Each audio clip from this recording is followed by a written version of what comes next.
উঠে জানালার পাশে সিটটা পেয়ে বসে মোবাইলটা বের করে হেডফোনটা কানে দিয়ে গান শুনছিলাম।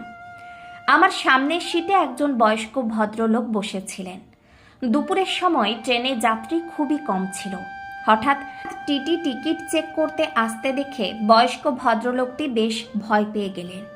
তার হাবভাব দেখে আমি জিজ্ঞেস করলাম, টিকিট কি কাটা হয়নি আপনার?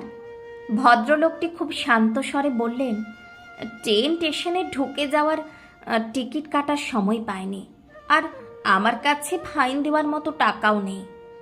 আমি তাকে অভয় দিয়ে বললাম, চিন্তা করবেন না, ফাইনের টাকা আমি দিয়ে দেব। আমার কথা শুনে তিনি খুবই আনন্দিত হলেন।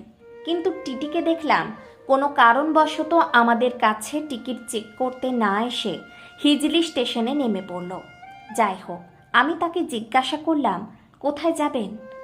বয়স্ক লোকটি যেন একটু